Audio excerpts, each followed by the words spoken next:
Morning students. आज का जो विचार है वो है जीवन एक अवसर है श्रेष्ठ करने का, श्रेष्ठ बनने का और श्रेष्ठ पाने का। और मैं आपसे उम्मीद करता हूं कि आप जो ये अवसर है इस अवसर में ये सब काम जरूर करेंगे, कुछ श्रेष्ठ करेंगे, कुछ श्रेष्ठ बनेंगे भी और कुछ श्रेष्ठ जो है वो पाएंगे भी। तो स्टूडेंट्स, आज जो है हमारा बिजनेस स्टडीज के अंतर्गत जैसे कि चैप्टर चल रहा था ऑर्गेनाइजिंग, और ऑर्गेनाइजिंग में हमने डेलीगेशन किया था। डेलीगेशन के बारे में आपको मैंने सभी चीजें करवा दी। अब हमने करना है डिसेंट्रलाइजेशन। डिसेंट्रलाइजेशन को हिंदी में विकेंद्रीयकरण कहा जाता है।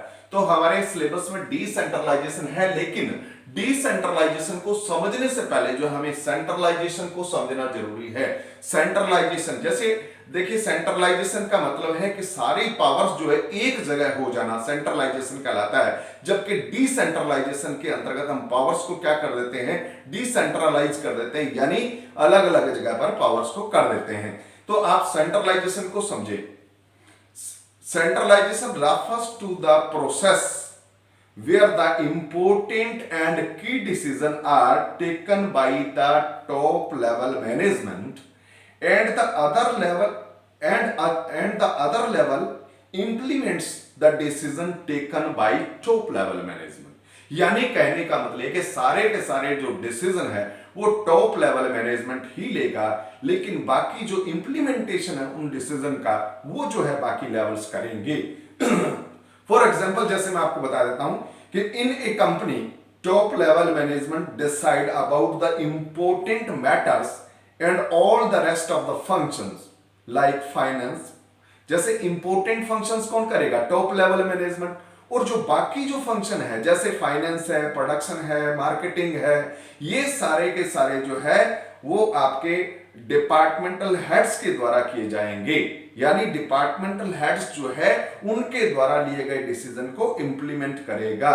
और इंस्ट्रक्शंस कौन देगा, जो मेन इंस्ट्रक्शन है वो टॉप लेवल की तरफ से आएगी। तो इस तरह का जो आपका मैनेजमेंट है, इस तरह का जो आपका ऑर्गेनाइजेशन है, उसको हम क्या कहेंगे, एक तरह से सेंट्रलाइजेशन कहेंगे। उसको सेंट्रलाइजेशन कहेंगे। तो हम कह सकते हैं कि centralisation is the systematic and consistent reservation of authority at central points in the organisation.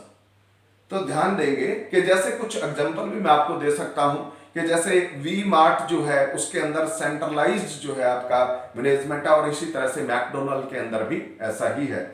और अब हम पढ़ेंगे डिसेंट्रलाइजेशन। जैसे देखिए, मैंने बताया था को डिसेंट्रलाइजेशन क्या है। डिसेंट्रलाइजेशन इसके बिल्कुल अपोजिट है। डिसेंट्रलाइजेशन वैसे क्या है कि जो डेलीगेशन मैंने आपको करवाया था उसका ही एक एक्सपेंडेड वर्जन है, उसका ही एक्सपेंशन हो जाता है। जब हम अथॉरिटीज का जो है एक्सपेंशन कर देते हैं तो वो क्या कहलाता है, डिसेंट्रलाइजेशन है।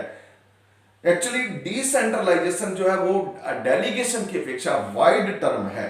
इसके अंदर अथॉरिटीज और जो रिस्पॉन्सिबिलिटीज होती है उनको डेलीगेट स्मॉलेस्ट यूनिट तक किया जाता है। देखिए, सिंपली क्या होता है, कुछ लोग क्या कहते हैं डिसेंट्रलाइजेशन और डेलीगेशन को एक ही समझते हैं, लेकिन ऐसा नहीं है। ये एक्चुअली दोनों अलग अलग है। Actually both are different in meaning. If general manager assign a responsibility to the marketing manager, अगर जनरल मैनेजर मार्केटिंग मैनेजर को कोई रिस्पॉन्सिबिलिटी असाइन करता है and granting authority to take decision regarding sale, this will be known as delegation of authority.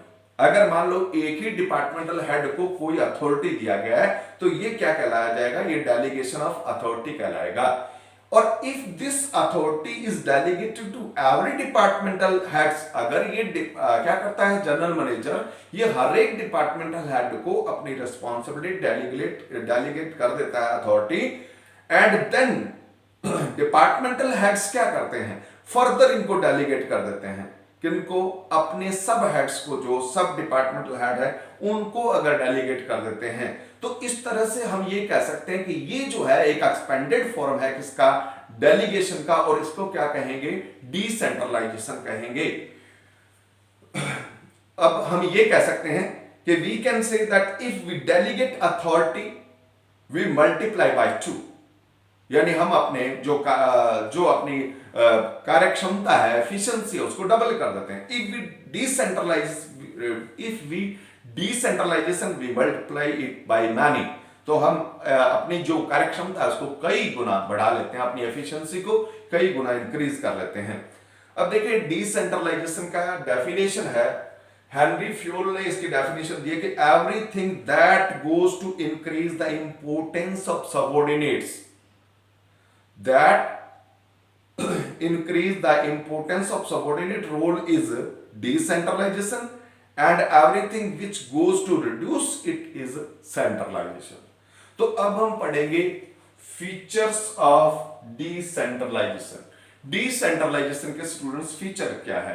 पहला feature है expanded version of delegation of authority. Delegation of authority में जैसा कि मैंने अभी आपको बताया था कि अगर जनरल मैनेजर अपने एक किसी डिपार्टमेंटल हेड को अगर अथॉरिटी डेलीगेट कर देता है तो वो डेलीगेशन हो जाता है, लेकिन जब हम सभी डिपार्टमेंटल हेड को इस तरह से अथॉरिटी दे देते हैं और आगे डिपार्टमेंटल हेड आगे फिर अथॉरिटीज को जो है डेलीगेट करते हैं, तब जाकर के हमारा डिसेंट्रलाइजेशन होता है। और इसके बाद नंबर 2 इसका फीचर है increase the importance of subordinate. Decentralisation के अंदर जैसा कि आपने डेफिनेशन में पढ़ा कि डिसेंट्रलाइजेशन में सबऑर्डिनेट की जो है इंपॉर्टेंस इंक्रीज होती है, क्योंकि उनको अथॉरिटीज डेलीगेट होती है, उनके पास डिसीजन लेने की पावर आती है। और इसके बाद नंबर 3 इसका है फीचर कि reduces the workload of top level, क्योंकि जो टॉप लेवल मैनेजमेंट है, जो मेन वर्क है, जो ज्यादा महत्व के कार्य हैं, वो अपने पास रख करके बाकी अगर अपने सबऑर्डिनेट्स को डेलीगेट कर देता है, तो इससे उनके पास जो समय बचता है और उस टाइम को वो जो है और ज्यादा महत्वपूर्ण कार्यों में यूज कर सकते हैं और उनका वर्कलोड जो इससे क्या हो जाता है, कम हो जाता है। और इसके बाद नंबर 4 पे है decision are taken by those who are giving to implement them. और एक बात और भी हो जाती है कि यहां पर टॉप लेवल मैनेजमेंट डिसीजन नहीं करेगा, बल्कि डिसीजन जो है उसी लेवल पर लिए जाएंगे जिनको इनको अमल में लाना है, वही डिसीजन लेंगे, तो बढ़िया डिसीजन भी होंगे। और उसके बाद जो है इसका लास्ट फीचर है along with the authority even accountability is delegated। ध्यान देंगे कि जैसे डेलीगेशन के अंदर क्या होता है कि केवल हम अथॉरिटी को ही डेलीगेट करते हैं, जो अकाउंटेबिलिटी होती है वो डेलीगेट नहीं होती है। लेकिन डिसेंट्रलाइजेशन के अंदर अगर आप अथॉरिटी दे रहे हैं तो उसके साथ साथ जो है आंसरेबिलिटी भी उसी की होगी जिसके पास अथॉरिटी है, जिसको अथॉरिटी डेलीगेट की गई है। तो स्टूडेंट्स ये जो है एक तरह से एक्सपेंडेड फॉर्म है किसका, डेलीगेशन का। तो ये इसके इंपॉर्टेंस थे। आपने अभी यहां इंपॉर्टेंस हम कल पढ़ेंगे और आपने अभी यहां तक इसको करना है और पेंडिंग वर्क भी अपना तैयार रखना है। Okay, all the best.